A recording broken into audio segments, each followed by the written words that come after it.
Oh, we went live a few seconds early. Hey It's the everybody, pre-party. it's the pre-party. Everybody who showed up early gets the pre-party. Yeah, We're gonna do a little 150 dance. people. Whoop, whoop, whoop, whoop. Your guest has arrived. Hey everybody, I am so glad that you came to hang out with us live. We are really enjoying doing these live hangouts on Mondays, and we thought we would theme our discussion today about misconceptions that some people might have about cystic fibrosis. And that just comes with misconceptions come with unknown things. So I have misconceptions about mowing the lawn because I don't know much about it. Speaking of which, I mowed the lawn this morning at my mom's house, and that is where we are live streaming from. And one of the things I was just reminiscing about was I pretty much learned to drive mowing this lawn as a kid.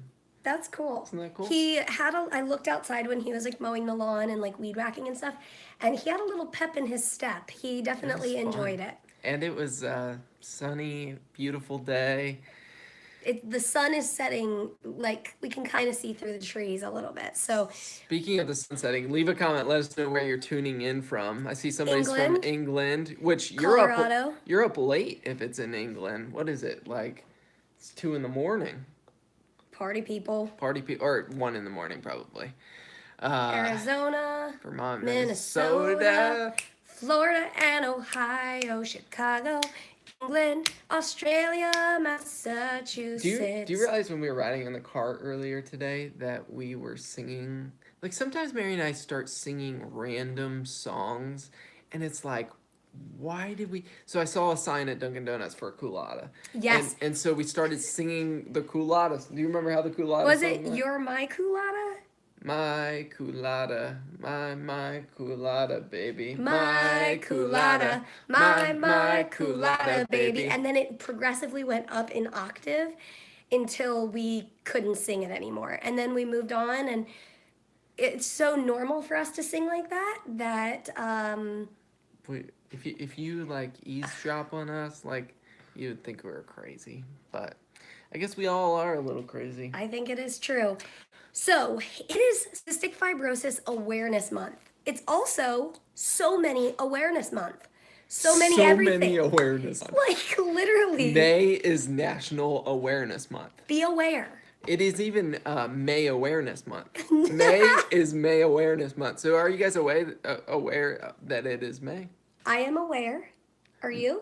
Anyways, well, we love that there are awareness months where there can be increased visibility and awareness of so many different things that people struggle with, fight, deal with on a daily basis. I believe April was Organ Donation Awareness Month. Cool. I don't know why I said that. Hey. That was random. You know, every month is a good month to be aware. People are sharing what like month it is, like awareness month, other than other ones. I love that. So if you're curious, scroll up and see all the different months of awareness that it is. And I think it's interesting. I was thinking about this earlier, actually. Cystic Fibrosis Awareness Month feels, I think because we daily vlog about living with cystic fibrosis, it kind of feels like every month is Cystic Fibrosis Awareness Month. So when CF Awareness Month comes around, I'm like, what am I supposed to say? Like, I've said everything. Yeah, and it's like, I guess we don't do anything different because that's what we do every day. But one of the cool things every May I think about this is that Cystic Fibrosis Awareness Month is really the birthplace of what we do here on YouTube. Do you remember? I think it was probably 2012, maybe. Oh, up in our upstairs apartment? Yeah, it's probably 6 years ago for Cystic Fibrosis Awareness Month. Mary would make posts on social media about she would do a different fact every day, right? Well, I think that might have been the next year because that was in the downstairs apartment. But in the upstairs apartment, I remember sitting there. I set the iPad up pushed record, That's right. went back, sat on the couch, and I literally made a post on Facebook that said, I know some of you have heard me talk about being on IVs, but I figured that maybe you don't know what that means, so I wanted to tell you. And I made a video and I did this. And I explained, this is my IV bubble. This is how I put a syringe of saline in or whatever. And I explained it all. That's the first one I remember. And Yeah, then you're that's right, that next The year, following year. or maybe it was just 6 months later, I don't know. But like maybe the IV video wasn't during CF awareness, I don't know. But then those posts, I did one on each day. Yep. And I remember I did one about Creon or Zenpep, Yeah, whatever I was yeah. on, my enzymes at the time, poured them into my hand. I took a picture with my vitamins. Yes, and Chewed chew them up. up and spit them out. I remember the picture you took with your big thing of cheese balls. And I'll see if I can pull up a picture. she was talking about how people with cystic fibrosis need salt. Their body kind of craves that salt, and you were into those cheese balls at the moment. Yes, I was down in those cheese balls like it was my job. Yeah. Um, I don't know how you're gonna find that. Okay, well, that's a lost cause. But so basically, what we were thinking about now, in years past, we have done some specific CF awareness videos. We sat down and did what is cystic fibrosis. We did the cystic fibrosis tag, which wasn't at CF awareness, but anyway, we did CF pep talk for kids. Mm-hmm. We did, what were the other CF ones that we've done, like for CF awareness month? I'm trying to think.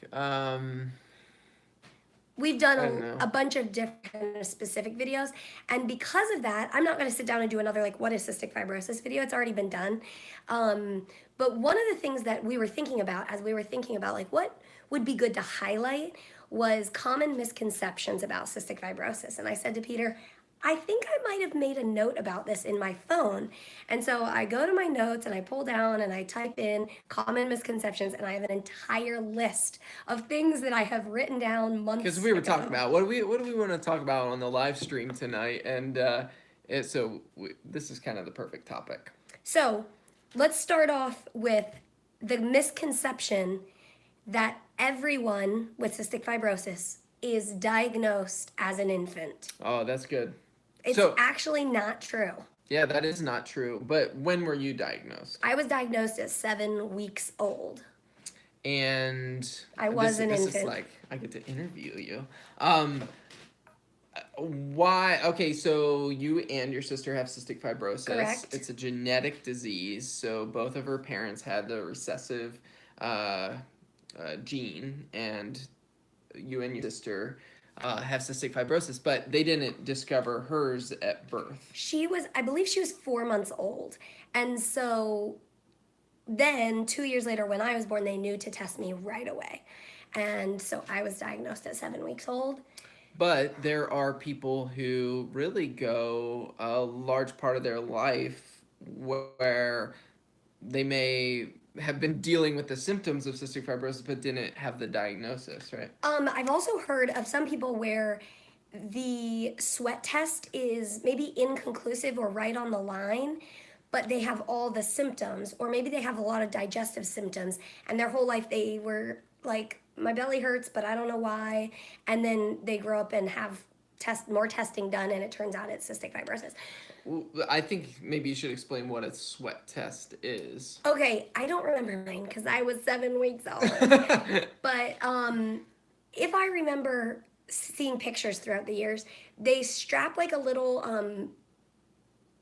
Like band. thank you, Yeah. with a little electrode type of thing, which I'm told doesn't hurt, but it makes your skin sweat. And then that electrode collects the sweat, and they can use that sweat to run analysis. And if the sodium chloride level is over a certain amount, that is a diagnosis of cystic fibrosis. And that's because in the cells of a cystic fibrosis patient, the sodium chloride channel is mutated. So the sodium chloride that's supposed to be in our cells, in our body, doing its job, is on our skin or in our sweat. So that's where the sweat test comes from. Yeah, so CF is really at that cellular level, which I think probably is a good segue for another misconception, that it's only a lung disease. Good one. Body. And we'll answer just this one tiny question about transplant. We do plan to do like a misconceptions about transplant video in the future. But at this point, I'm just going to answer this one question. Because it's at a cellular level, when a cystic fibrosis patient receives new lungs during a double lung transplant, the rest of their body still has cystic fibrosis. They still have that mutation in every single one of their cells. So the lung transplant is not a cure. Yeah. Go ahead. And so because it, like, kind of going on that cellular level, like there are some cystic fibrosis patients, speaking of everyone being different, some have more digestive issues, like it's affecting their GI tract and how their body breaks down food, how their pancreas works, and more issues there than with the lungs. Large majority of CF patients, kind of the biggest thing is that chronic lung disease, but there are these other aspects.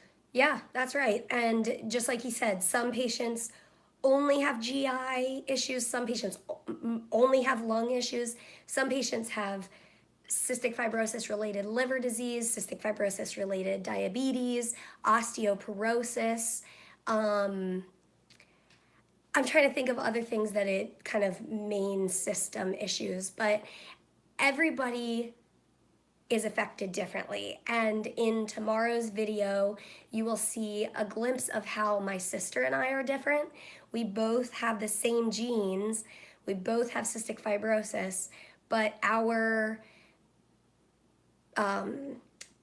manifestation of cystic fibrosis is very different, and how treatment plan is very different for everyone. Yeah. Same doctors, different doctors, same family, different family.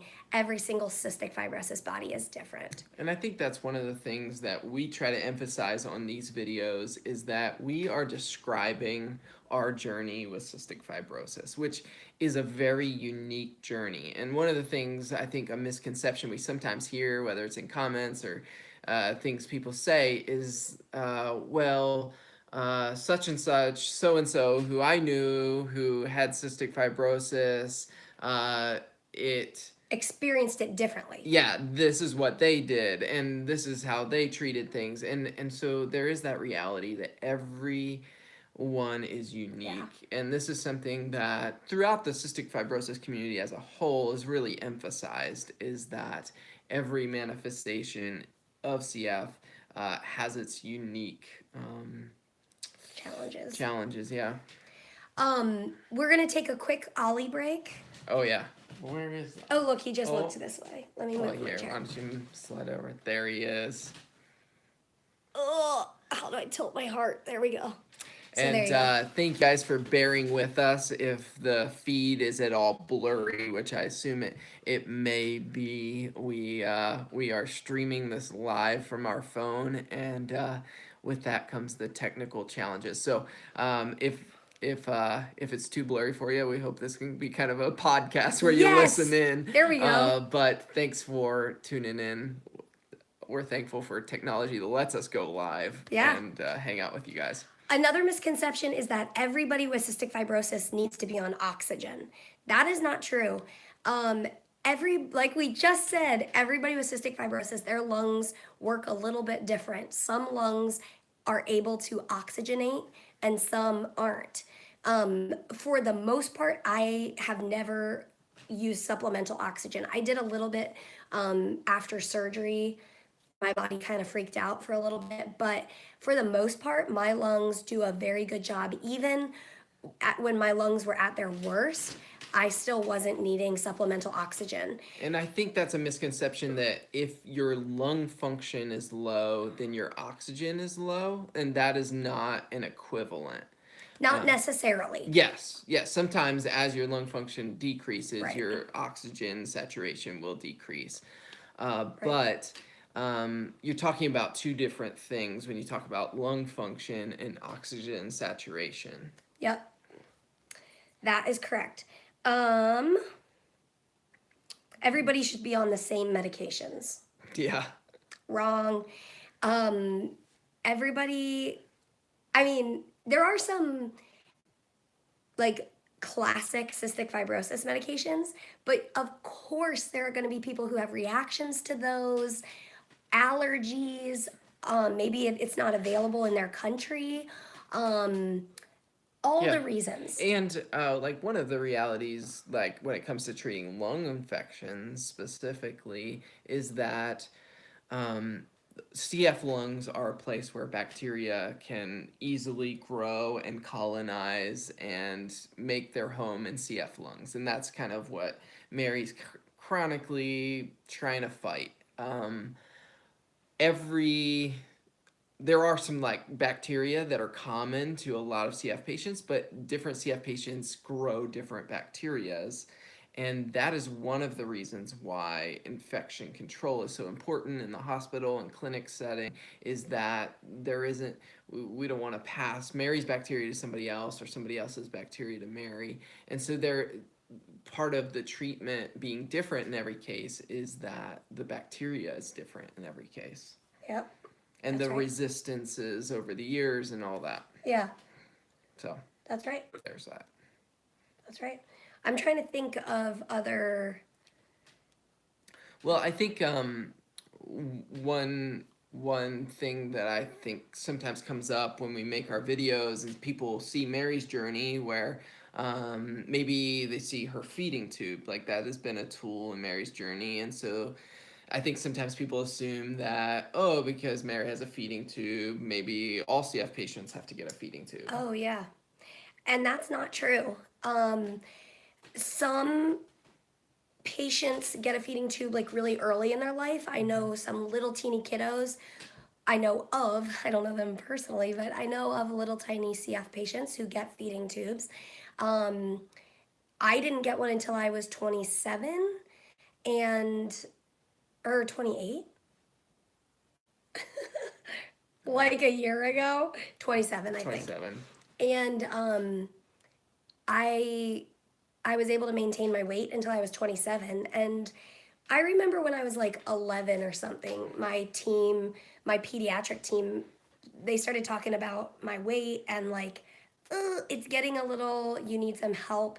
And when they brought up the term feeding tube, I was like, I literally think I gained 10 pounds between that visit and the next visit. And they were like, okay, never mind, you're good. So sometimes patients are able to maintain their weight without a feeding tube. It turned out like it was the right timing for me to get one as my body gets older and burns more calories as it fights constant infections and that sort of thing. The feeding tube was a good tool at that point. But another misconception, which I thought of when you were saying that, because you have a feeding tube, like I think people from the outside, they might think, oh, she must not be able to eat. Yeah, yeah. But actually, for a cystic fibrosis patient, we are encouraged to eat orally, like normally, as much as we possibly can. Yeah. And then for any of those supplemental calories, if we weren't able to eat a whole ton, because we do have to eat a ton to get the caloric intake that we need to help fight our infections. I think that would probably be another like good video we can make sometime, is misconceptions about a feeding tube, because I think a lot of people do have that perception that if you need a feeding tube, you must not be able to eat, and that's not the case. Yeah, yeah. And I'm thinking of more about the feeding tube, but I think you're right. We should make a whole separate video. Yeah. Another one that goes along with that is diabetes and cystic fibrosis. Right. I think sometimes, like, people know you have blood sugar, hypoglycemia, and sometimes assume that that is the same as, like... CF-related diabetes? CF-related diabetes or, like, type 1 diabetes. Okay, right. But CF diabetes and CF-related, like, hypoglycemia are a different... there's a different like root cause in how the pancreas relates to what's going on there, and so it's So I think sometimes there's that misconception that treatment for CF-related diabetes is the same as this treatment for type 1 diabetes, and Yes. that is different. It was interesting. I was watching a podcast from an endocrinologist who specializes in cystic fibrosis, and I was listening. I don't have cystic fibrosis related diabetes. I just go low, so I have hypoglycemia, and it is CF related because my pancreas overshoots and gives me too much insulin at the wrong time, and all the different weird things that my body does. But I was listening, and I was also reading about CF related diabetes treatment, and most of like the couple things that I was reading recently were like, we don't want you to change your diet because as a CF patient, it's so vitally important for you to have the caloric intake. And a lot of times that means having a lot of carbs. And so, and I'm sure, like we said, every treatment plan is going to look different. Every patient, every endocrinologist is probably going to say something a little bit different. But by and large, as a CF patient, I'm encouraged to continue eating anything and everything that I want to, and then we'll kind of handle what my pancreas does later. Yeah, yeah. So Um, so yeah, go I ahead. think another misconception. I don't know if you have more to bring up, but I have one last one. one is I think sometimes I hear and well, I'll just say this. I sometimes hear the misconception of like a certain age life expectancy.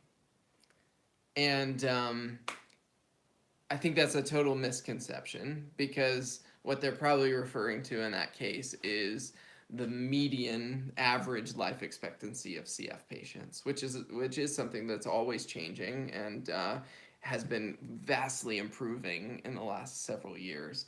But uh, to put an age on cystic fibrosis is really something that is a misconception. And the outcome or prognosis of somebody with cystic fibrosis depends on so Yeah. many factors. It depends on their access to healthcare, their compliance, and a patient who can be 100% compliant could end up with a different kind of bacteria that declines their health rapidly, and they don't make it as long as somebody who is less compliant but didn't catch that sort of bacteria. It's so variable. And I guess the way that I was raised was like, yeah, there's a number. There's like a number of what they say our life expectancy is, but we don't live by that. We don't live like, oh, I've got so many days or years left because nobody knows. Like Peter said, that's a median life expectancy, meaning some people live a lot longer and some live a lot shorter. And I guess the way that Peter and I view it is we're going to live our lives to the fullest, no matter if it's a week left or a year left or 10 years left or whatever's left.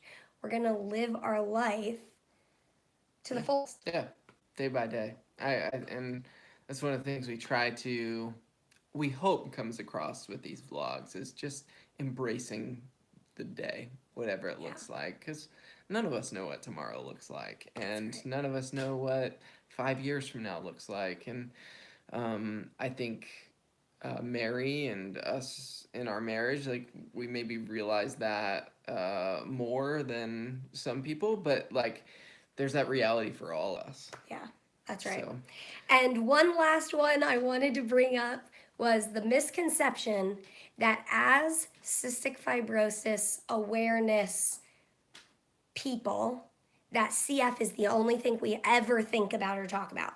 Obviously, every minute, every conversation is about cystic fibrosis. yeah.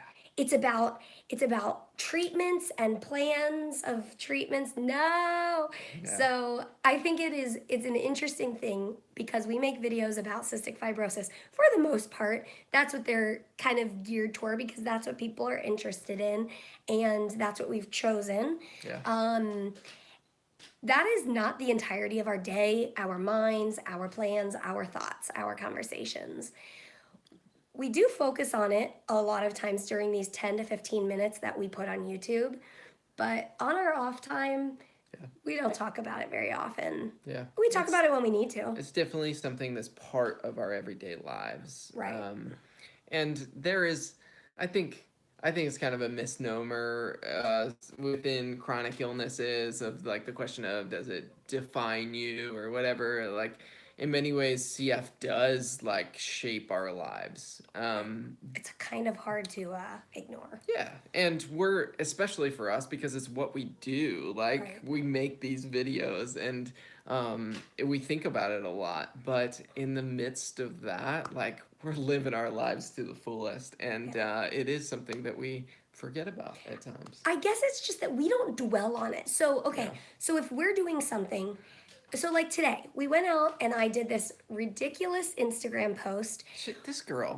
Follow her on Instagram at Frey Living because she is just ridiculous. So we went and we had this whole big idea. I had this slow-mo video idea, and we went and did the slow-mo. I laughed hysterically and then I coughed a lot. But we didn't sit there dwelling on the fact that, oh, that's just too bad you coughed. That is such hard work. We didn't dwell on it. I coughed, I moved on, I caught my breath, and we moved on. We don't dwell on it. Or like when I'm in the hospital, we do the conversations we need to do with the doctors, with ourselves. We talk about the treatment plan, but then we move on and we just live life in the tiny room. But I guess in our minds, we kind of decide not to dwell on things. And there are definitely times where things are heavier on our hearts and minds. That's just reality. Yeah. But the entirety of our life, our journey, our conversations does not revolve around cystic fibrosis.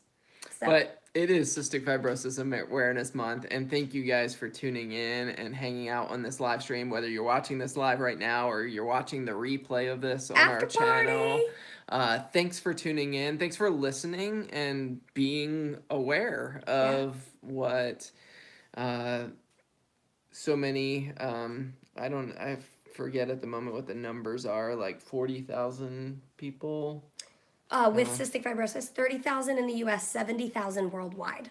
And thanks for being made aware of these things. If you want to learn more about CF, you can tune into our videos every day and see everyday life.